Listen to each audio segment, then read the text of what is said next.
Blog Talk Radio. Welcome to Last First Date Radio, featuring interviews with experts in dating, relating, and mating in midlife. And now, here's your host, Sandy Weiner. Hello, everybody, and welcome to Last First Date Radio, the place to be for creating healthy, lasting relationships in midlife. And today, I am excited to be speaking with relationship expert and author Dr. Laura Ciel about the freedom and joy of dating after 40. For the past 11 years, I have been working as a love and women's empowerment coach, helping women over 40 enter into the best relationships they have ever had and find the man of their dreams. The secret is they found their own value first. And as I grow and advance the Women of Value movement, I plan to support women even further by giving them accessible tools to teach other people how to treat them and by showing them how valuing themselves is simply not negotiable in life, in love, and at work. Every week I bring you a tip on how to become a woman of value, and this week's tip is communicate clearly and graciously.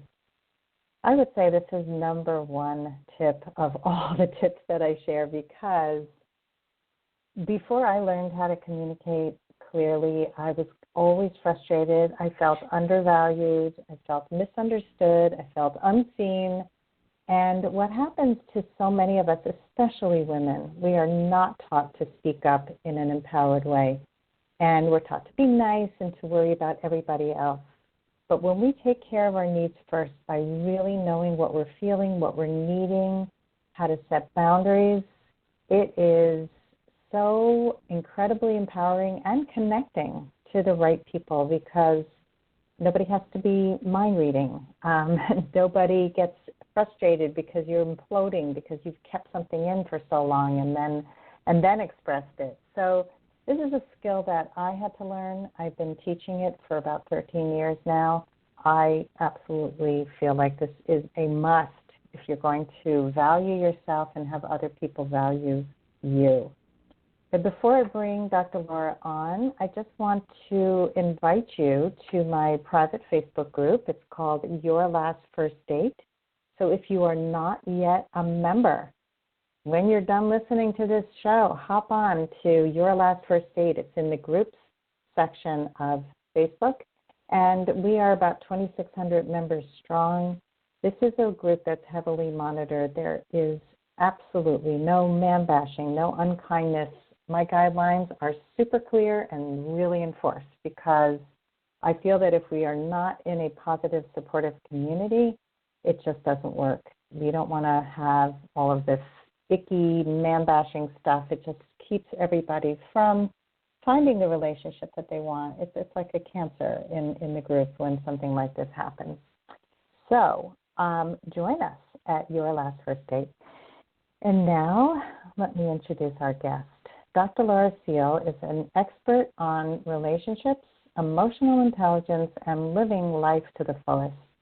She's passionate about life and love, and she's a guide for anyone who wants to feel empowered to live life unapologetically. I love that. She's a psychologist. She's also an internationally accredited coach, and she's the co-author of the book Rock Solid: From the Bedroom to the Boardroom. She gets hired by media, organizations, and individuals to provide tips and training on how to shift out of the cycle of pain and suffering and begin to live your life with courage, clarity, self-compassion, and empowerment. This is so my jam, and I can't wait to talk to Dr. Laura Ciel. So join me now for episode number 320, The Freedom and Joy of Dating Again After 40. Welcome to the show. Thank you. Thank you for having me. I love what you stand for, and I resonate so much with starting over in midlife. Well, thank you. And I think we have a mutual girl crush here. So I really every word that I just said about your work just so resonates with me and the work that I do too. And I think we need people like us to help women have the skills, the tools to get out there and not feel that there is no hope for a future of Absolutely. empowerment, of love, of an unapologetic life. So let's talk about finding love again. And I know you started over in midlife. So tell us your story about how you got to where you are today. Okay. Well, there are two tracks. There's what's happened professionally, which has morphed and changed. I've always had a desire to connect with people, to empower people, and to really help people feel fullness in their hearts and in their lives, and that's taken on different roles over the years. So that's the combination of being a psychologist and being a coach. I felt a little bit limited in psychology, so I wanted to expand. I wanted to work with organizations as well as individuals, and I also now am doing some of that work with my partner, who's also my personal partner, William Poet. But there's the personal journey, which also impacts the professional journey. And I, especially for your listeners, I was married fairly young. I was married right before my 24th birthday. So I didn't have a whole lot of dating experience before that. Some, but I was married for 20 years and then ended up getting divorced when I was in my 40s. And my view was that there were things that I had abandoned in myself. There were things that I had let go that were important to me. I was the opposite of being unapologetic. I was essentially apologizing and making myself small and trying to fit into what everyone else wanted around me. And I realized that there was such a huge part of me that wasn't alive. And for me, it was the shocker of having my mom die suddenly, where I realized, wow, I could die tomorrow and I haven't even started living. And when I started looking at what does that look like for me, what does it look like to truly be living my life, embracing my life, I realized that my marriage, my family that I had been practically killing myself trying to keep afloat. I was the only one, I was really the only one that, he was doing the best that he could, but the way that we were approaching it just wasn't lining up with what was most important to me. And so I realized I became very clear with my communication about what I wanted and what I needed, and it just wasn't lining up. For some people it lines up and it's wonderful and there can be a refreshing of the relationship, and sometimes it's just not meant to be, and we just weren't meant to be beyond that point. And it was more important to me to really honor who I am, and I was willing to be single for the rest of my life if that was the case, because I wanted to feel love and joy and adventure, and those are just a few of the things that I valued. And so I found myself in my 40s, having been married having been together for 23 years, 22 years, almost 23 years, and I honestly, I loved it. I wasn't afraid of it. I loved it. I embraced it. So I know I also work with people in that type of scenario, and it's not always that way. It can be a little bit scary. It can be daunting. It can be confusing. It can be overwhelming. And it was that at certain times for me. But I just always knew what type of energy, what type of, if I were to be in a relationship, I knew what I wanted that energy to feel like. So notice I didn't say like what kind of person and the details of the person, but I knew what I wanted that energy to feel like. And so any time that I went on a date, or if I saw someone for a period of time, I would really celebrate and be grateful for the areas where there was that resonance. And then where there wasn't, I would ask myself, is this Am I willing to give up this in order to be in this relationship? And for many years, the answer was no until I found my partner. Mm. Wow, your story is so similar to mine. It's like so crazy. I mean, I was married for 23 years. I got married a few years after you, but I completely abandoned so much of myself. And it was that wake-up call of like, I don't care if I'm single. I like not leaving for somebody else. It was leaving to save myself. It's like, if I don't get out of here, I'm going to die. And you know what? That's the way I felt. I felt like I was going to die in my 50s. I could feel it. I was having more and more health problems, and weird, strange things would happen that, my physician couldn't explain. But there was a part of me that knew intuitively that I was doing it to myself, and I was doing it to myself because I dishonored part of who I was. And I like you, I didn't leave for someone else. He didn't leave for someone else. We had no infidelity in our marriage. And I guess if I did leave, I left for me. I guess I left for myself, not for someone else. Yeah, well, that's the most important person to leave for, in my opinion. I think people who leave for other people often have unresolved issues, and they come up again and again in that relationship. So this is healthy. I mean, it's really a great place to be happy, to be single, to love your own company. And I love what you said about the energy. I just gave a master class on Monday night about how to go on your last first date. And I talked about feelings about 800 times in the 2.5 hours because again, it's like what I said at the beginning about the communication piece, that we also don't know how to identify how we feel about something. We abandon that so often when we're working so hard to please somebody else. So that's where you were, like that smaller part of you. And the energy, though, and the feelings, that's where it's at, instead of this long, crazy list that people come up with. Right. So, so can you describe the energy? Like, what is that? What was that for you? I was slowly discovering who I was after my mom died, and I was still married at that time, and I was realizing, I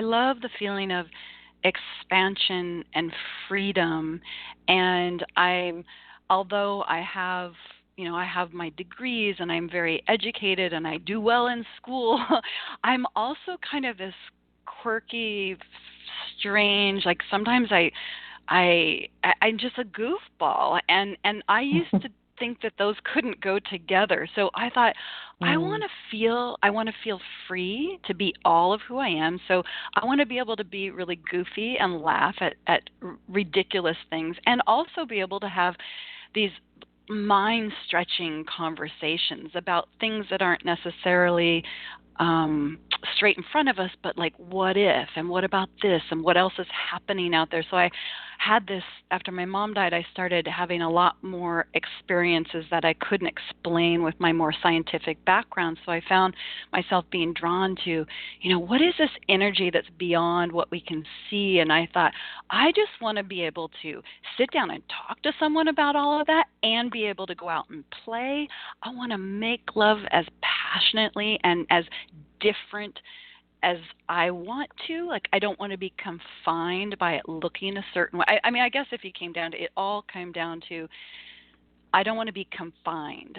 I don't want to be confined in how I communicate. I don't want to be confined in how I make love. I don't want to be confined by how it looks at home. I don't want to be confined by the opposite of that is freedom. So if there were one thing, it's that sense of freedom and adventure. And I thought, I can do that on my own. I was learning how to do that. I started traveling alone. I started really listening to my intuition, doing things that were out of my what I would say normal, that kind of small world I had created. And that was with myself and then also with my children. And I found that I was so happy. I mean, I just had never had this a sense of joy like that since I was young, like really young, probably up maybe 8, 9, up to 8, 9 years old, and then things kind of started shifting and changing. So for me, it was if there's going to be someone in my life, he needs to be okay with all of who I am, the quirky part, the kind of intellectual part, the very sensual, passionate part. And also, I'm someone who loves time alone. So I needed someone who didn't feel intimidated or neglected by that, that there wasn't some rule that I had to show up in a certain way for it to be okay. I needed to be able to connect on a level where we could co-create what our relationship looked like to work for us. So that's a little bit of that energy for me. So important. I mean, the energy is so much more important than what any actual physical, tangible things. Mm-hmm. There was a feeling of being embraced. Yeah. No, I love every part of this. I think that this is, when people find a life partner, it's almost always in a surprise package. And that's because you're really connecting deeply in that energetic way, because that person is everything that you always needed and wanted, but you may not have expected it to come in this package, especially if you're looking for a certain package. And I think so many people have this package. It's like, I once had this woman in her late 70s say, one of my must-haves is he has to have a full head of hair. And I'm like, okay, well, good luck with that. Well, the thing is that's looking outside and assuming or ascribing certain things to the way something looks in the physical space, and that usually means that you aren't actually really embracing that energy yourself. You're looking that full head of hair. Maybe that means, for her, maybe that means he's incredibly passionate at lovemaking, for example. Like I'm just making that up. So focus on that, because not every guy with a full head of hair is going to be, so it's that really looking in and really embodying everything that you really want in a relationship, in your relationship with yourself. I mean, that's my belief. That's what I teach, and that's what I know. I mean, I was having a relationship with my partner energetically before I ever met him, years before I met him. And that was part of how we recognized each other, because I was so embodying that energy in everything that I did.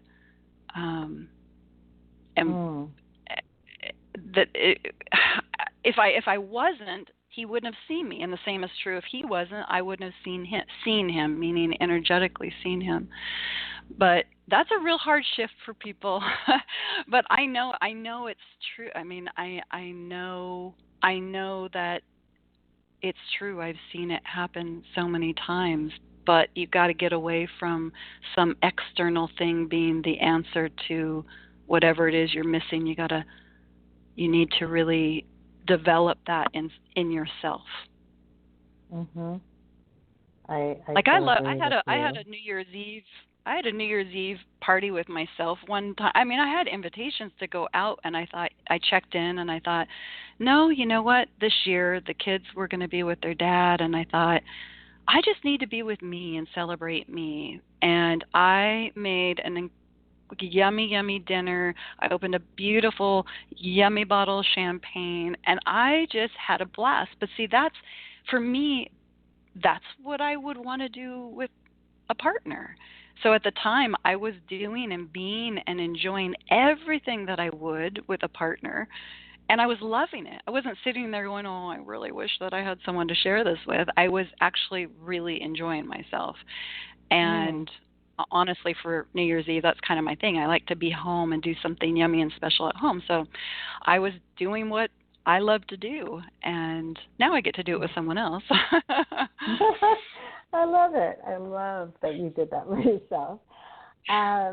I think that a lot of people are not living their best life. They are living this diminished life, hoping subconsciously, because I don't think it's always conscious at this age, that somebody's going to come along and somehow rescue them, complete them Make their in life some better. way. Yeah. And I heard this message so much before I got married in my 20s, you need to be the best you can be. But I didn't really understand it until I did this work. And I think it's really on a very deep level, right? It totally shifts. And I think having gone through a relationship for so many years where you felt compromised, where you felt like you didn't have that freedom, these values became so important to you. And I totally can relate to that also. And I was just telling somebody that I had a panic attack years ago. It was towards the end of my marriage, and I had my first panic attack, and I was on a ship going across the Atlantic. Oh, my God, I'm telling you, we are connected somehow here, Laura. You were on a ship. I was in an elevator. Okay, so it happened again in an elevator. It was I was on the QE2 going 5 days across the Atlantic, no land in sight for 5 days. My ex-husband was a performer. He was performing on the boat, and he brought his parents with him, which was also a big part of why our relationship didn't work. And I felt subconsciously trapped on this boat, trapped in my marriage, couldn't get off, couldn't see land. And the first night when I came down to go to sleep, I was in a full-blown panic attack. And oh my God. And it was a real catalyst for me. I think that was the first summer I asked for a divorce, but it took me a long time after that till I finalized it. But it was that feeling of trapped. And to me, like if I ever feel that somebody's closing in on me, it's like I break out in hives. I can't. And I have a client right now who's dealing with this, where her independence is being questioned by the man that she's been seeing, and he's having trouble with her independent life away from him. And we're going to actually talk about this tomorrow. I think this is a huge red flag, and just the control piece of it. Yeah, I mean, depending on the situation, I think it has the potential for incredible growth in a relationship. I know when I was first with my partner,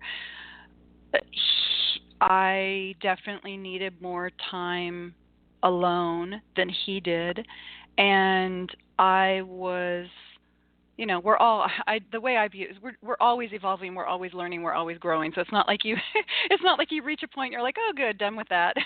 But I was always being, challenged to be even more. I thought I was really, really clear about what I needed, but I found that I was being even more challenged to be really clear about I need more time alone. It doesn't mean I don't love you, and it doesn't mean I don't love our time together. But this is part of what I need because of who I am. In order for me to show up in all of who I am, I need this alone. I need this downtime. I need this alone time. And we're 4 years into our relationship, and he has so embraced it because he knows, like, for example, he actually stayed with my daughter when I went away for a week because my kids' dad is not really involved in their life. So he stayed with my daughter. I went away for a week to write.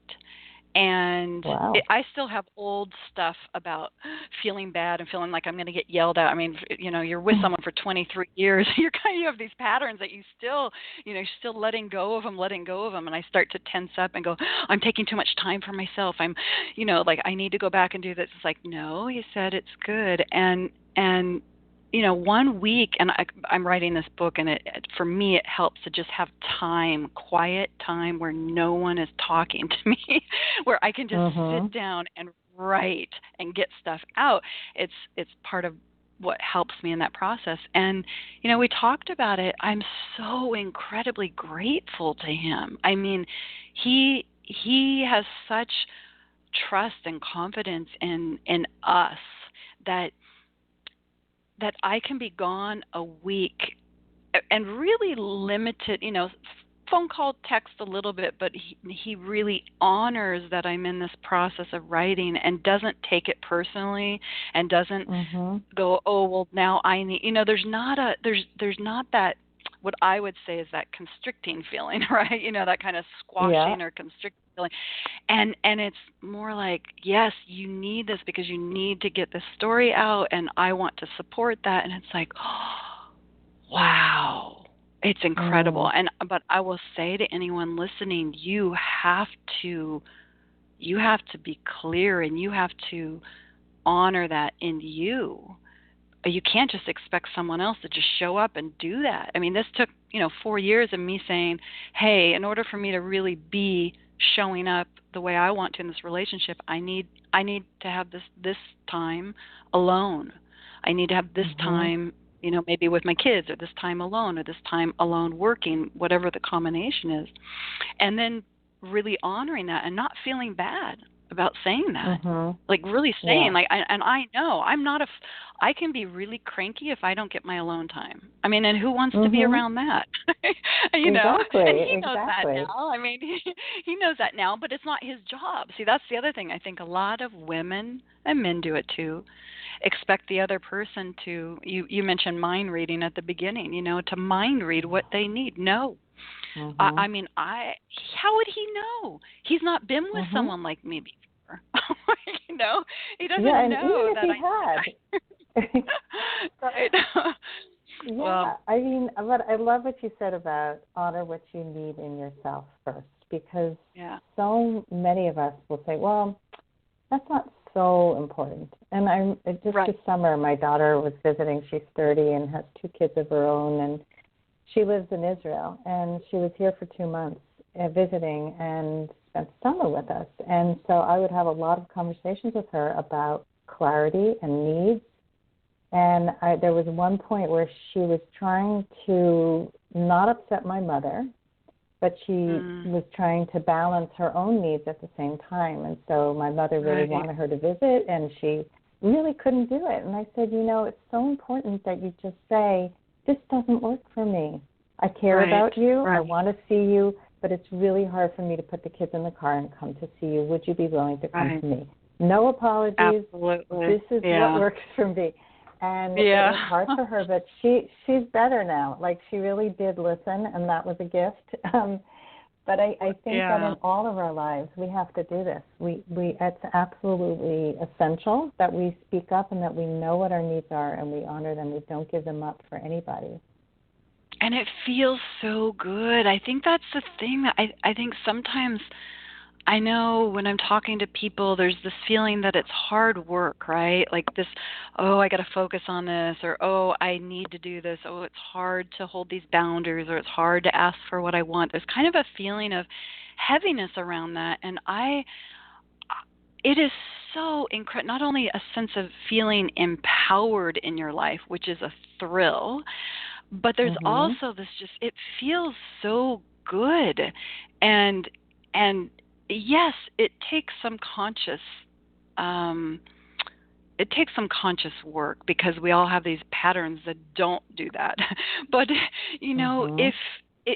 but the point isn't this is what you're supposed to do, this is what you have to do, or you should honor yourself. It's why wouldn't you want to? Because it's so delicious. It's so wonderful. And it's wonderful for you, and it's wonderful for you and your kids, and it's wonderful for you and a potential partner, and it's wonderful for you and your friends. Like, it's not a heavy bad thing. I think there's a misconception about that it's actually really incredible. It feels good.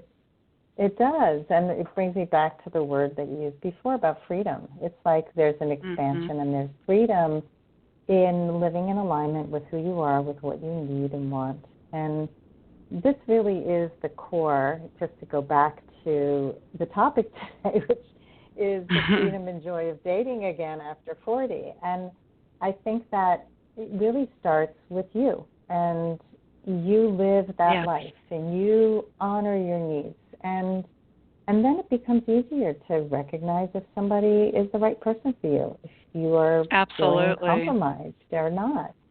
So, so let's say, we're kind of at time, but we do have a little bit of wiggle room here. I do want to get to a little bit more because it's a juicy conversation, and there's so lots much of to talk juiciness about. in it. Yeah. So you talk about, and one of the talking points you sent me was that a loving, solid partner will only show up when you are a loving, solid partner. And so it's such a great thing. And I think that, so you talked a little bit about, spending time by yourself and doing the things you love. Do you have any other tips for the audience for how to become that solid, loving, solid partner? Well, actually, kind of taking off from what you said about communication, you're not able to communicate to someone else until you are really clear with yourself. So the more that, really, I think that first step is the awareness of who am I, what really matters to me, what feels good, and then looking for the things around you that do those things. What do you get really excited when you have beautiful colors around you? Do you get really excited when you're out in the garden? Do you get really excited when you're traveling? Like, I love to travel. So being able to feel what it is that you're wanting. So if someone says, "Oh, I want a partner who listens to me and adores me," for example. Okay, so what does that mean for you? So more clarity that you have about what that means, and then let's say it's something like, well, he thinks he like, one of the things that my partner did one time when I was having a hard day is he set up candles and beautiful background music and a warm bath and a glass of wine. And it was like, he said, this is just like it makes me want to cry because it was a really bad day. He's like, this is a little mini spa moment for you. So that meant something to me because let's backtrack, 10 years earlier where I was feeling like, gosh, my husband at the time, I guess it would have been 14 years, I want him to adore me. I want him to love me. Well, I wasn't being clear with myself with what that meant. I began to get clear what that meant. I expressed it to him. He wasn't able to. So I just started doing it for myself. Oh, I'm going to go, I think I'm going to go get a bikini wax. I've never done that before. Oh, I'm going to get some cute little undies and feel good in it. I've never done that before. I'm going to start taking baths. I mean, I lived in Paris the year that we were actually splitting up. We moved there together, but we ended up divorcing that year, or beginning the divorce. And I took a bath almost every single day, and I just felt the water. And so anything that you really are wanting from a partner, getting clarity about that, and then doing it for yourself and enjoying it. Not sitting there complaining that someone else isn't doing it for you, but really luxuriating in it. The more that you can really open up and receive from yourself everything that you want to open up and receive from a partner. It's just practicing. I love it. Believe it or not, I take baths every day. I miss my bathtub in Paris. I didn't live in Paris, though. But I that was actually the first time I set boundaries, was in the bathroom. Was the only place we had a working lock in our house. And I would go in there and set up the bathroom to, with the bath and the candles and the book. And it was the only way my husband would stay up and read to the kids. Otherwise, he'd fall asleep. So I took myself out of the picture, luxuriated in my own self-care, and made him have to rise up. It was brilliant, I have to say. I actually think I tried that one with my ex-husband. That didn't work, but going for a run, he could understand. So I suddenly became a runner because it was my only way to be alone. And I never enjoyed running long distance, but he used to be a marathon runner, so he'd be like, oh, "Good job. How far did you go today?" I'm like, I don't know, but maybe tomorrow I'll go for 2 hours." I love it. I love it. It was my time alone, and it was acceptable time alone. Yeah, totally. No, I get it. There's things that we got to do, but it is self-care. That is how we take care of ourselves first. Yes. So as a parting, just our last thing I'm going to ask you is if you can share one final tip for how our audience can go on their last first date. That's my last question.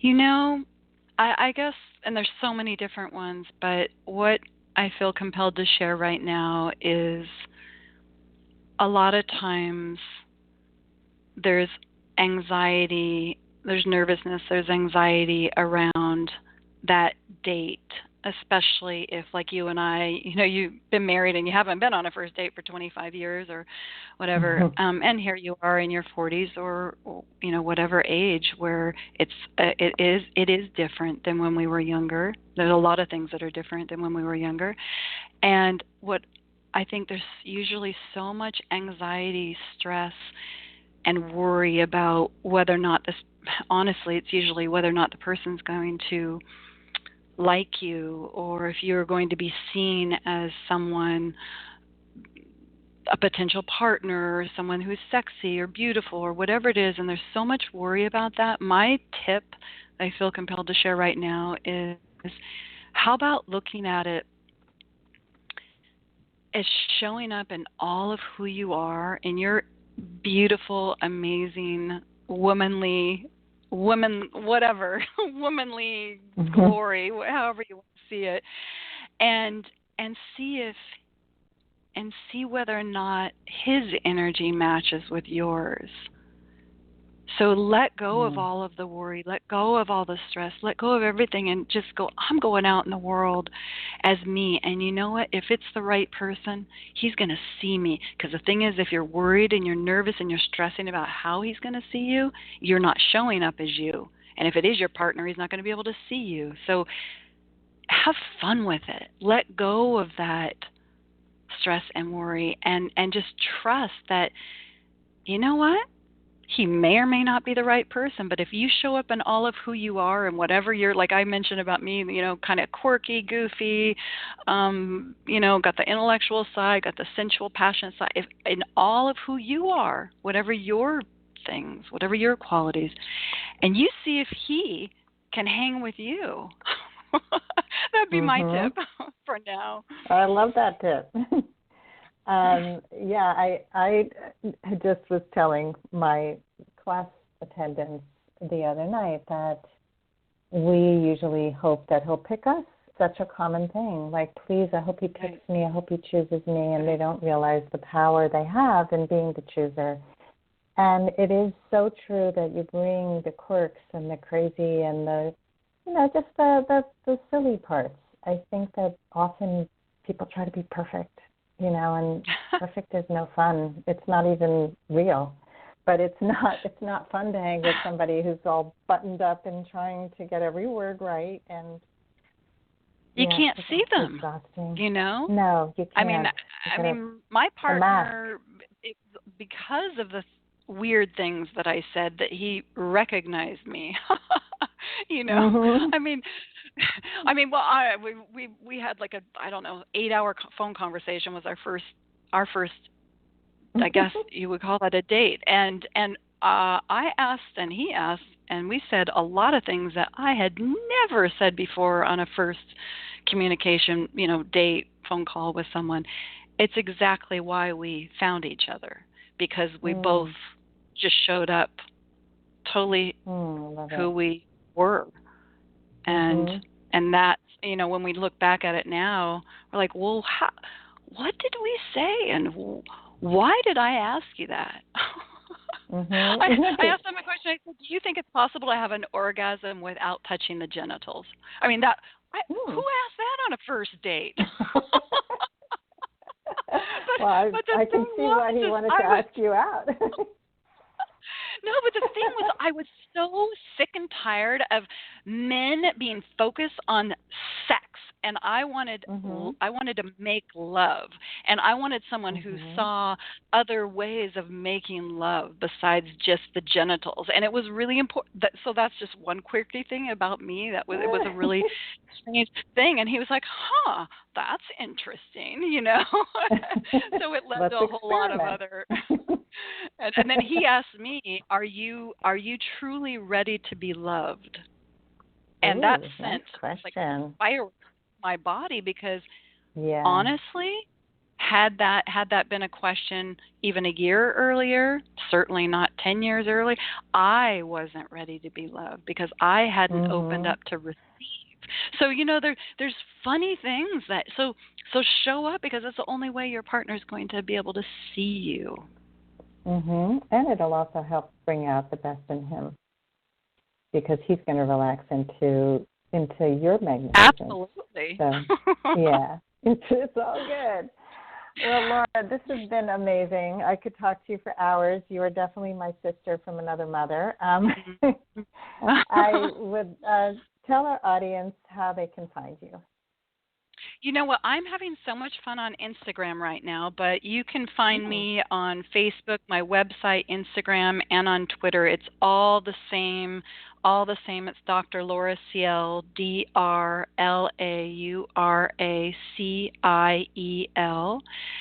So Dr. Laura Ciel for my website. Like I said, I'm having fun on Instagram right now. I'm playing with photos and kind of inspiration, and I'm also sharing a little bit. I'm writing a book actually about my experience the year that my marriage fell apart and finding my power inside of me, and that was the year that we were in Paris. So I'm posting a little bit of stuff on Instagram about that as I'm writing. So I'm having fun with that medium right now. But you can find me in all the other places, all of them, Dr. Laura Ciel. Awesome. Well, I'm going to go check out Dr. Laura Ciel on Instagram, which I am totally neglecting these days because I find Facebook where I can type things out on the computer so much easier. But I know Instagram is fun. It's all different.